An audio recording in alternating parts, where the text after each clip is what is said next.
नया नियम मरकुस रचित सुसमाचार इसका 7वां अध्याय पहले वचन से अंतिम वचन तक हम सुनेंगे। तब फरीसियों और कई एक शास्त्री जो यरूशलेम से आए थे उसके पास इकट्ठे हुए और उन्होंने उसके कई एक चेलों को अशुद्ध अर्थात बिना हाथ धोए रोटी खाते देखा, क्योंकि फरीसी और सब यहूदी पुरनियों की रीति पर चलते और जब तक भली भांति हाथ नहीं धो लेते तब तक नहीं खाते, और बाजार से आकर जब तक स्नान नहीं कर लेते तब तक नहीं खाते। और बहुत सी और बातें हैं जो उनके पास मानने के लिए पहुंचाई गई है, जैसे कटोरों और लोटों और तांबे के बर्तनों को धोना मांजना। इसलिए उन फरीसियों और शास्त्रियों ने उससे पूछा कि तेरे चेले क्यों पुरनियों की रीति पर नहीं चलते और बिना हाथ धोए रोटी खाते हैं।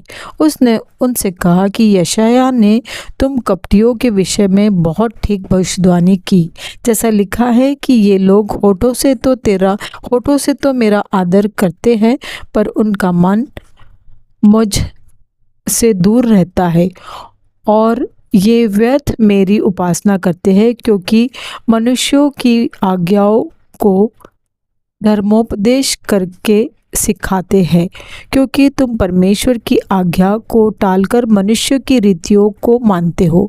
और उसने उनसे कहा, तुम अपनी रीतियों के मानने के लिए परमेश्वर की आज्ञा कैसे अच्छी तरह टाल देते हो, क्योंकि मूसा ने कहा है कि अपने पिता और अपने माता का आदर कर, और जो कोई पिता या वा माता को बुरा कहे वह अवश्य मार डाला जाए। परंतु तुम कहते हो कि यदि कोई अपने पिता व माता से कहे कि जो कुछ तुझे मुझसे लाभ पहुंच सकता है वह कुर्बान अर्थात संकल्प हो चुका, तो तुम उसको उसके पिता व उसकी माता की कुछ सेवा करने नहीं देते। इस प्रकार तुम अपनी रीतियों से जिन्हें तुमने ठहराया है परमेश्वर का वचन टाल देते हो, और ऐसे ऐसे बहुत से काम करते हो। और उसने लोगों को अपने पास बुलाकर उनसे कहा, तुम सब मेरी सुनो और समझो। ऐसी तो कोई वस्तु नहीं जो मनुष्य में बाहर से समाकर अशुद्ध करे, परंतु जो वस्तुएं मनुष्य के भीतर से निकलती है वे ही उसे अशुद्ध करती है। यदि किसी के सुनने के कान हो तो सुन ले। जब वह भीड़ के पास से घर में गया तो उसके चेलों ने इस दृष्टांत के विषय में उससे पूछा। उसने उनसे कहा, क्या तुम भी ऐसे ना समझो?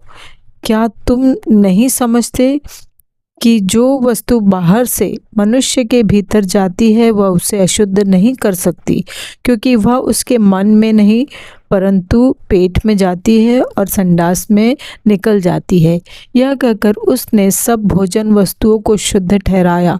फिर उसने कहा, जो मनुष्य में से निकलता है वही मनुष्य को अशुद्ध करता है, क्योंकि भीतर से अर्थात मनुष्य के मन से बुरी बुरी चिंता, व्यभिचार, चोरी, हत्या, परस्त्रीगमन, लोभ, दुष्टता, छल, लुचपन, कुदृष्टि, निंदा, अभिमान और मूर्खता निकलती है। ये सब बुरी बातें भीतर ही से निकलती है और मनुष्य को अशुद्ध करती है। फिर वह वहाँ से उठकर सूर और सैदा के देशों में आया और एक घर में गया और चाहता था कि कोई न जाने, परंतु वह छिप न सका।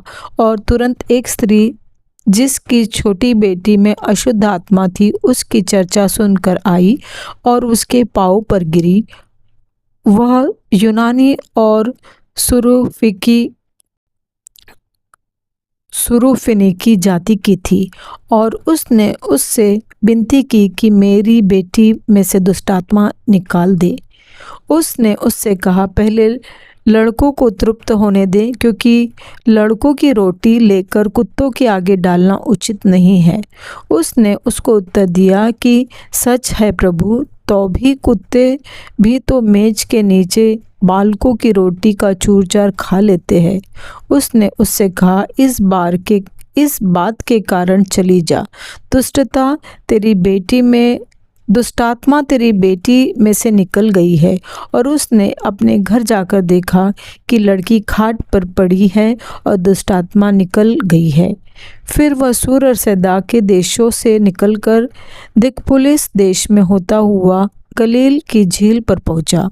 और लोगों ने एक बहिरे को जो हकलाता भी था उसके पास लाकर उससे विनती की कि अपना हाथ उस पर रखे। तब वह उसको भीड़ से अलग ले गया और अपनी उंगलियां उसके कानों में डाली और थूक कर उसकी जीभ को छुआ और स्वर्ग की ओर देखकर आह भरी और उससे कहा, इफ्तह अर्थात लू जा, और उसके कान खुल गए। इफ्तते अर्थात खुल जा, और उसके कान खुल गए। उसकी जीभ की गांठ भी खुल गई और वह साफ साफ बोलने लगा। तब उसने उन्हें चिताया कि किसी से न कहना, परंतु जितना उसने उन्हें चिताया उतना ही वे और प्रचार करने लगे। और वे बहुत ही आश्चर्य में होकर कहने लगे, उसने जो कुछ किया सब अच्छा किया, और बहिरों को सुनने की और गूंगों को बोलने की शक्ति देता है। यह परमेश्वर का वचन है। परमेश्वर का धन्यवाद हो।